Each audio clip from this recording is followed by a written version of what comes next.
I think MOZA might have just released a new dashboard that's actually taken the community's feedback into consideration. Today, we're going to dive into the MOZA CM2 racing dashboard. Now, the videos out there about their previous dashboards, every creator said the same thing. They wish they had this, they wish they had that, they wish they were universal, they wish that they could create their own dashboards. Well, MOZA have listened and they've created this. This is the CM2. So let's actually talk about this device. The CM2 is designed with an aluminium alloy, rear casing and high strength steel mounts. This dashboard is durable yet lightweight. Inspired by the automotive screens, the dashboard features a slim floating design with a sleek minimalistic aesthetic. This is also being compatible with all MOZA direct drive wheelbases. The dashboard's height can actually be adjusted to accommodate different steering positions, ensuring clear visibility and comfort. And with it being seamlessly compatible with all MOZA wheelbases via the RJ11 port, this dashboard also includes a USB direct-to-PC connectivity, making it fully compatible with all setups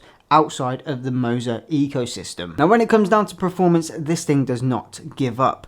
Powered by a 1.3 GHz quad-core processor, the dashboard provides real-time, low-latency data rendering for complex visuals. It's also equipped with 10 high-brightness RGB shift lights in professional top-mounted LED layouts. This dashboard actually helps drivers shift at the perfect moment without looking down. Using data such as the speed and engine RPM, the setup enhances smooth, efficient driving, especially in precision racing. But there is additionally 6 RGB flag lights offered over 16.7 million color options, providing real-time signals like yellow, blue or red flags for conditions such as accidents or overtakes. These lights can be customized to fit specific track or race rules, enhancing driver response and safety. Now, you may think that's quite a lot, but there's still one extra touch. The MOZA CM2 dashboard features a high-resolution 5-inch 720p touchscreen with a 60Hz refresh rate, delivering a responsive and vibrant display. Yes, this is also touchscreen. Now, going through the MOZA Pit House software, users can choose from a range of preset dashboard layouts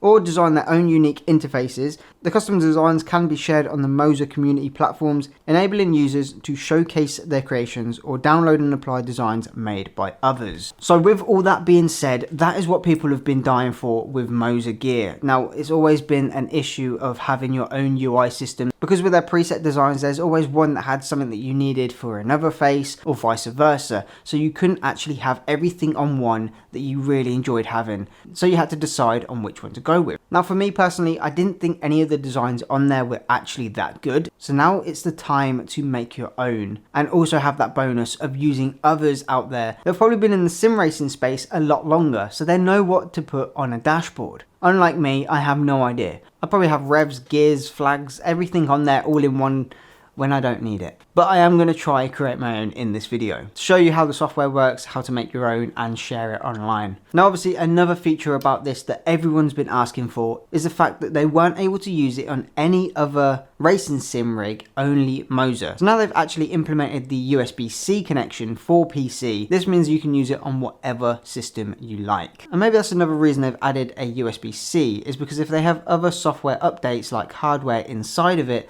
that might need a reboot, the USB-C could come in handy. So without further ado, let's get it on the rig, get it set up and have a good old turn at actually making my own dashboard.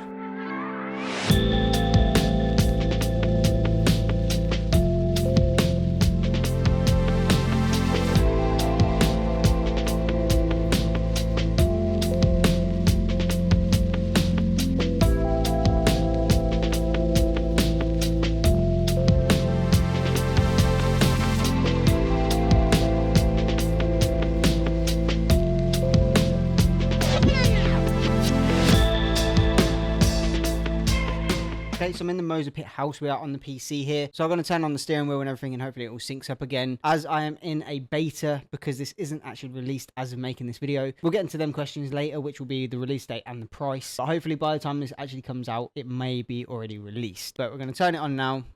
As you can see, it's got the nice RGB lighting, the pink. Okay, and now it is connected. And as you can see on dashboards here, this is the new layout. So before, it just had a couple of dashboards that you could slide through and choose between presets, where now it's got this almighty craze of different buttons, different things. So dashboard settings, you've got brightness. You can obviously turn it up and down. As you can see, it going up and down when I'm doing all that. So if you don't want it too bright in your face, turn it down. So you do have a couple of different variants already in the dashboard location, and a couple already being created that you can click and use. And now a cool thing about these as well is you can customize the ones that are already preset. So I did this one here. This did have 2 pages. I clicked on the little edit button, as you just saw me click, and it comes up with this. Now, this is where it gets confusing. So everything here is a separate file.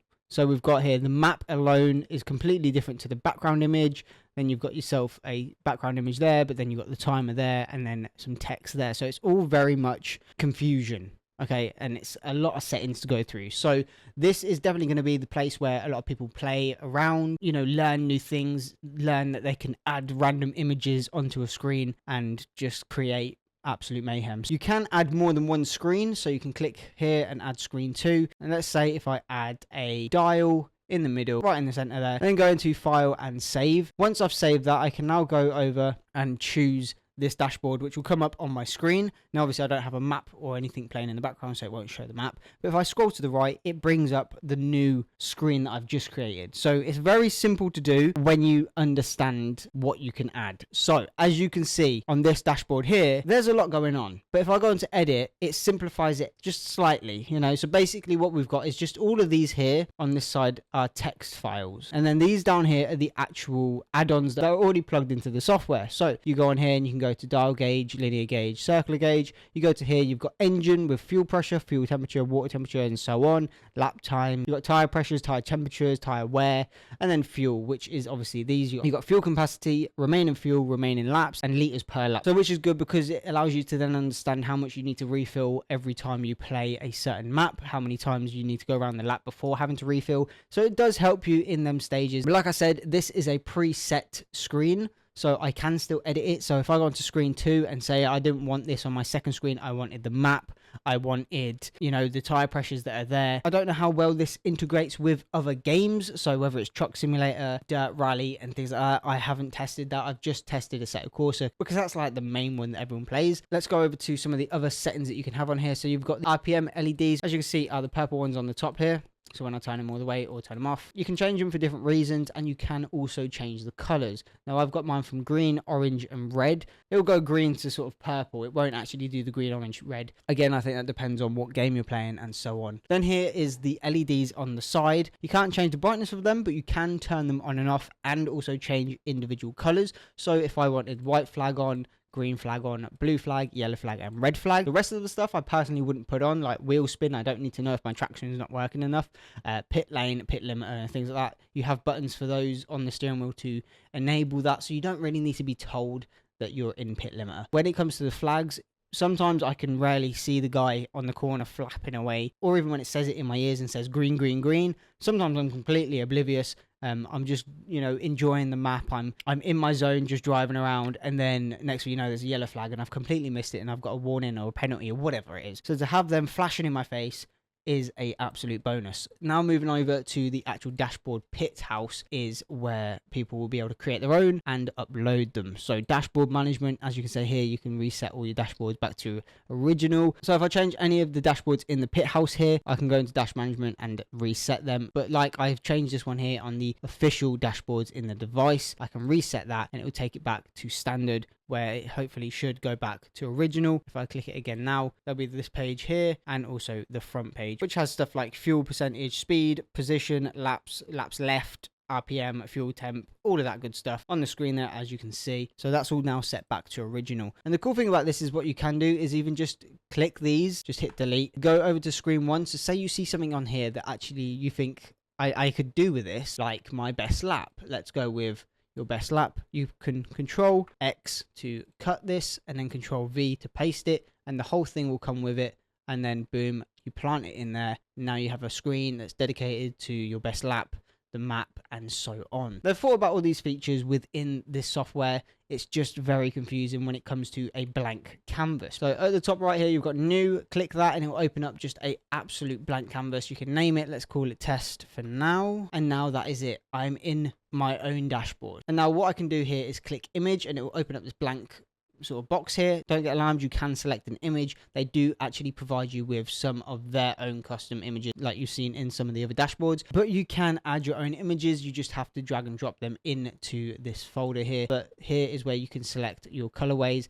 You can stretch them and do all you want and then add certain things. So say I've got the red here and I wanted this to be my current lap time. I whack the current lap time in there. Can make this bigger by using all of this selection down here. There's a crazy amount of stuff to learn with this, but once you've got it, I think you could really create an amazing dashboard. And then say you need to know what that says. Click the text button here. It brings up some text. Lap time there. Drag that out and then you have now got a new little lap time dashboard. Go absolutely crazy with it. Now once you've done this, all you have to do is click File and Save, and then it will save it as your username that you've saved it to, and you'll find it within the dashboard in Pithouse. Now what you can do is actually take this and export this file and upload it to their Discord. You could upload it to a website, forum, whatever you want to do, and then someone else can download it, add it in by clicking import, and then you just click upload dashboard. Once you've uploaded the dashboard, it will come into your actual device's dashboard, and then when you click it, it will appear on the screen. Now that's how simple it is. It's just the actual initial building of said dashboard. So I'm excited to see what people are going to create. Definitely going to give my best shot at making some,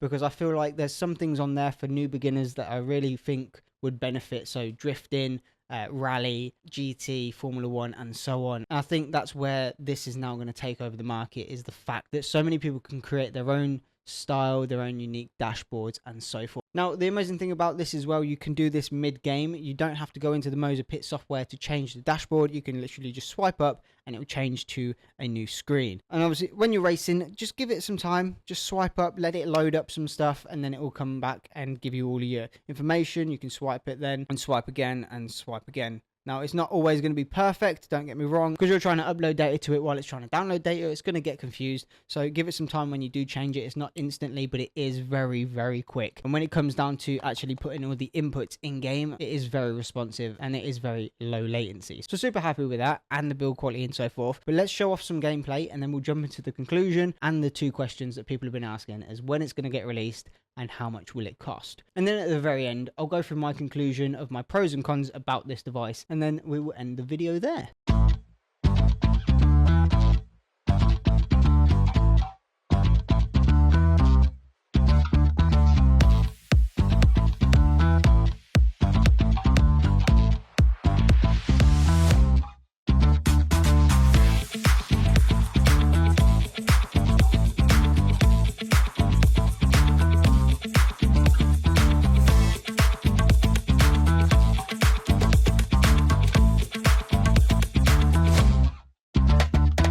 So now for my overall conclusion and the pros and cons list that I've made here. I'm going to start off by saying, you know, the build quality is absolutely fantastic. It's really well made and really thought through. I love how it's touchscreen. I love how the display is super crisp. I love how it, you know, attaches straight to the base.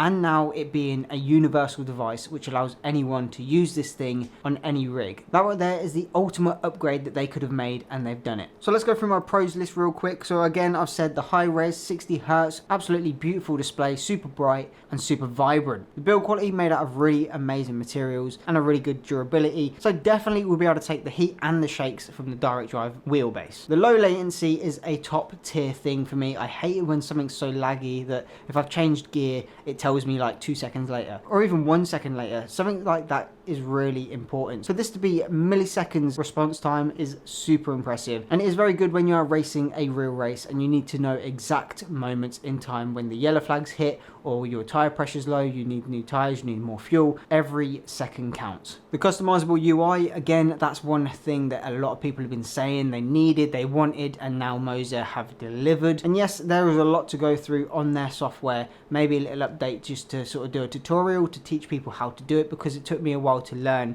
the new layouts or where to find certain buttons, how to save it and so on. So maybe a little tutorial would be helpful for people. But again, people are quite quick with this and they will learn how to do it and then make tutorials. So you won't be waiting for long. Someone out there will make a tutorial, no doubt. And hopefully it'll be more informative so you'll know exactly how to make a real dashboard. Another pro is, again, what people have been asking for so long, the fact that you can use this now on any sim, which basically gives it a universal remote for any sim rig racer out there. You could have it as a dashboard, you could have it as an indicator to let you know certain things with your race. If you only wanted it for your tire pressures, you could have it as that. Have it however you want. That's the main key. however you want, and they have allowed you to do so. And the last pro for me is definitely the stylish design. Super slim, super lightweight, doesn't get in the way. It is a little bit fiddly when you first get it, so you know, if you've got the big 12-inch steering wheel on there, or you've got the trucker wheel on there, having it on the direct drive base is a little bit finicky when you want to try and switch to a different screen, because you have to put your hand either through it or over the steering wheel. But overall, the design is absolutely stunning. But of course, it does come with some cons. Now, they're not major cons. They're not something like it's a defective device.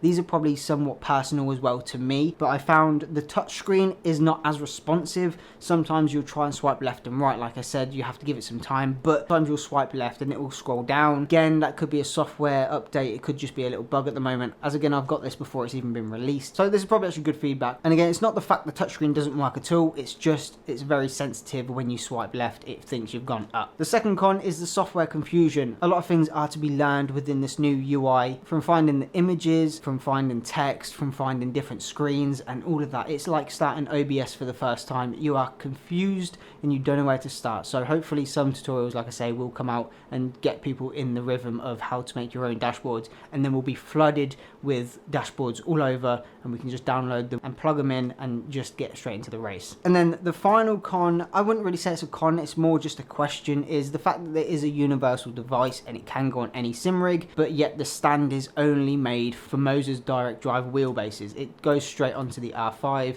I believe it goes onto the R3, R9 and so on. But when it comes to a universal device like another brand out there, this might not have the holes to supply. So will they be bringing out a universal stand where it can either be placed on the desk or can be mounted to a different wheelbase out there? But no doubt, once it's been out a while, people will start 3D printing things and you'll be able to get a mount in seconds. But that is the end of my conclusion, and now on to the two main questions a lot of people are probably asking if it's not out already. When will this be released? So I've got here at the moment, it is going to be released at 9 AM EDT, December the 10th, which is a Tuesday of 2024. So in the UK, that will be Tuesday the 10th at 2 PM 2024 in December. And then the last question is, what will be the price? Now, I've only got this in US dollars because, again, conversion rate will change all the time, so I don't want to give you the UK price and then it be completely different when it comes to the actual release date. But on here we've got it at $199, so whatever that converts to in the UK or Germany or France or wherever you are from, that will be the set price on Moza on release day. But yes, I want to know your thoughts in the comments below. Do you think Moza have absolutely smashed it out of the park with this one? For me personally, it's my first ever dash on a sim rig and I love it. I really can't fault it. There's a few quirks of it, but again, I think it's just that learning curve, as I've never had one before, where you see these people that have these absolute amazing rigs and they've got screens all around them. So this could be a very unique thing that they take on board and allows them to have the dashboard of their dreams. Now, obviously being part of the MOZA Creator Program, I will be testing this in the background, and if there is any issues that I find personally, I can feed back to Moza directly and hopefully get it fixed there and then. Or if you have any issues once you've purchased it, come back to this video, leave a little comment, and then we can try and fix it as well there and make it the absolute best product you've ever bought for your sim rig. But other than that, if this review has helped you in any way decide this is the one for you, I'd definitely appreciate a like of the video, subscribe and hit the notification bell because there's plenty more coming on the way. But other than that, ladies and gentlemen, capture, create, captivate, and I'll see you all in the next video.